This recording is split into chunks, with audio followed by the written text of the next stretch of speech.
नमस्कार प्यारे विद्यार्थियों, कैसे हैं आप सभी। पहले तो देखो, सब इंतजार कर रहे थे कि भाई एनटीए यूजीसी कब अपडेट देंगे, सीयूटी को लेकर के सब इंतजार कर रहे थे कि भाई होगा कब, कैसे होगा, क्या बदलाव होगा। लेकिन अब रोज एक दिन एक यूजीसी है, एनटीए है, वो सारा का सारा क्या दे रहा है, अपडेट दे रहा है सीयूटी एग्जाम को लेकर के। क्योंकि 3 वर्षों का जो अनुभव इनका है, उस अनुभव को ध्यान रखते हुए कौन कौन सी परेशानियां आती है, उनका समाधान कैसे किया जा सकता है, उसके लिए उन्होंने अपना तो प्लान बनाया ही है। इसके अलावा विद्यार्थियों से और शिक्षाविदों से और जो बाकी एडुकेटर्स हैं उनसे सुझाव भी मांगे कि भाई आप हमको सुझाव दे सकते हैं, हम क्या बदलाव करें ताकि विद्यार्थियों की परेशानियां कम हो और आसान तरीके से सीयूटी एग्जाम को कंडक्ट करवा करके जो यूजी और पीजी के अंदर जो एडमिशन लेते हैं विद्यार्थी, सेंट्रल यूनिवर्सिटी में, स्टेट यूनिवर्सिटी में, डीम्ड यूनिवर्सिटी में, प्राइवेट यूनिवर्सिटी में, उनको बहुत आसानी से किया जा सके। तो उसको लेकर के एक अपडेट क्या है, सीयूटी यूजी अब मनचाहे सब्जेक्ट से दे सकेंगे विद्यार्थी और 2025 से ऑनलाइन एग्जाम होगा। यानी 2025 का सीयूटी का जो एग्जाम आपका होने वाला है वो ऑनलाइन होने वाला है, पेन पेपर मोड पे नहीं होने वाला है। यूजीसी ने 6 बदलावों को मंजूरी भी दे दी है। ये सारे के सारे बदलाव क्या है, किस तरह से आपका भी मार्गदर्शन लिया जाएगा, उसको हम आपको इस वीडियो के अंदर साझा करने वाले। तो चलिए शुरू करते हैं। यूजीसी ने सीयूटी यूजी अब मनचाहे सब्जेक्ट से हम दे सकेंगे। 2025 से ऑनलाइन एग्जाम होगा और 6 बड़े बदलावों की मंजूरी इन्होंने दे दी है।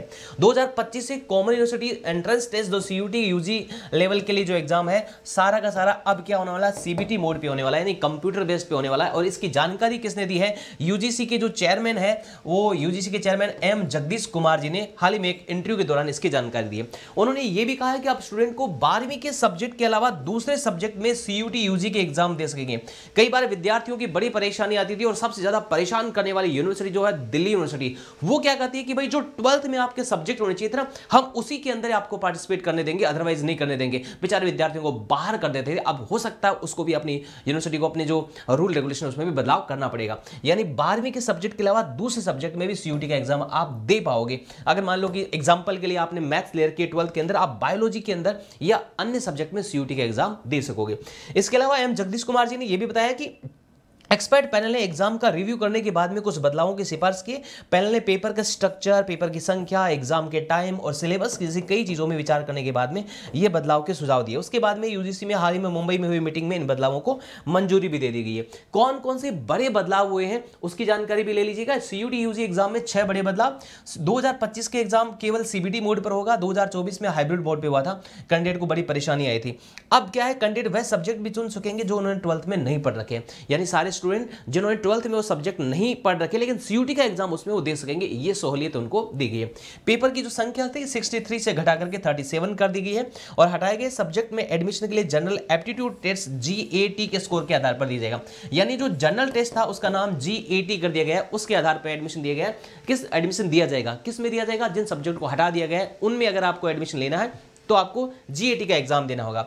यानी कुल मिलाकर के जनरल टेस्ट या जीएटी जो है अब वेरी इंपॉर्टेंट हो गया है विद्यार्थियों। जो 12th में आप बिल्कुल भी नहीं पढ़ते हैं, क्योंकि 12th में आपके सिलेबस में इंक्लूड नहीं है, तो उसको आपको अच्छे से तैयार करना पड़ेगा, क्योंकि उसके आधार पर आपको बहुत सारी यूजी प्रोग्राम के अंदर एडमिशन मिलने वाला है। 33 भाषाओं की जगह केवल 13 भाषाओं के लिए एग्जाम ले जाएगा। टोटल 33 लैंग्वेज थी, उसमें से 20 फॉरेन लैंग्वेज को हटा करके अब केवल 13 लैंग्वेज के अंदर ही परीक्षा ली जाएगी। और वो कौन कौन सी रहेगी, असमिया, बंगाली, अंग्रेजी, गुजराती, हिंदी, कन्नड़, मलयालम, मराठी, पंजाबी, उड़िया, तमिल, तेलुगु और उर्दू, इन भाषाओं के अंदर एग्जाम लिया जाएगा। डोमेन स्पेसिफिक सब्जेक्ट की हम बात करते तो 29 से घटाकर 23 कर दी गई। यानी टोटल आपके 29 डोमेन थे, उसमें से 6 हटा करके अब डोमेन जो रहने वाले हैं आपको 23 डोमेन रहने वाले हैं। हटाए गए जो कौन कौन से स्पेसिफिक सब्जेक्ट, कौन कौन से, entrepreneurship, teaching aptitude, fashion studies, legal studies और इंजीनियरिंग ग्राफिक्स। लीगल स्टडीज जो है वो भाई बच्चे डिमांड करते हैं, क्योंकि जिनको एलएलबी करना होता है, बीएलएलबी करना होता है, उनको लीगल स्टडीज चाहिए होता है, क्योंकि वो लीगल स्टडीज पढ़ते भी है तो उनके लिए थोड़ा कंफर्टेबल रहता है। तो हो सकता है जो रिव्यू जो करने के लिए कहा कि भाई आप अपने सुझाव दीजिए, उसमें इसके लिए सुझाव आ सकता है और देना भी चाहिए। कैंडिडेट्स अधिकतम 5 सब्जेक्ट में एग्जाम दे सकते हैं। पहले यह संख्या 6 थी, अब आपको कितने एग्जाम में, आप टोटल कितने सब्जेक्ट में एग्जाम दे सकते हैं, 5 दे सकते हैं। और कॉम्बिनेशन की मैं बात करूं तो 1 लैंग्वेज, 3 आपका डोमेन और 1 आपका जनरल टेस्ट हो जाता है। तो टोटल 3 4 5 हो गए है ना, 3 आपके डोमेन ले लो, एक लैंग्वेज ले लो, एक GAT जनरल एप्टीट्यूड टेस्ट दे दीजिए। ये हो गया आपका 5। ज़्यादा आपको माथापच्ची करने की भी जरूरत नहीं पड़ेगी।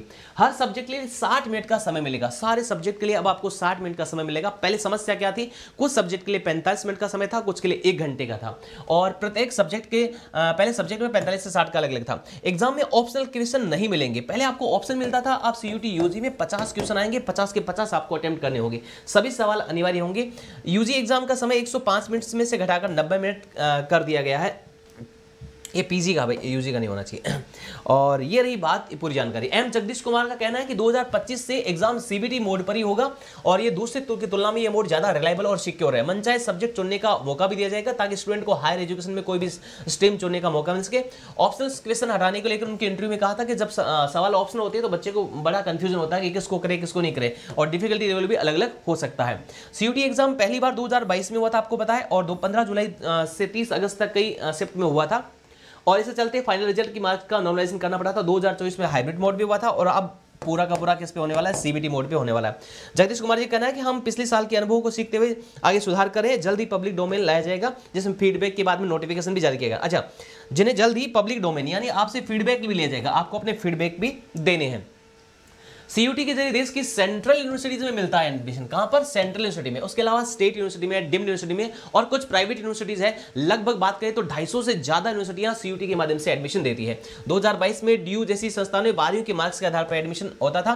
2022 में CUT के सेंट्रल यूनिवर्सिटीज में अनिवार्य कर दिया, इससे स्टेट प्राइवेट डीम्ड यूनिवर्सिटी को भी इसमें अपना सकती है। यूनिवर्सिटी के अलग अलग एंट्रेंस एग्जाम के बजाय एक एंट्रेंस एग्जाम की व्यवस्था के तहत CUT लाया गया था, और ये टॉप इस सारी जानकारी आपको बताई दी है। तो कुल मिलाकर के आपका अब आपसे सुझाव भी लिए जाएंगे, जिसमें सुझावों को अमल में लाया जाएगा भी क्या क्या बदलाव और आप चाहते हैं, तो उसके आधार पर निर्णय लिया जाएगा। पूरी जानकारी मैंने आपको उपलब्ध करा दी है। ये जानकारी कैसे लगी कमेंट बॉक्स में जरूर बताइएगा। ये वीडियो देखने के लिए आप सभी का आभार। Thank you so much.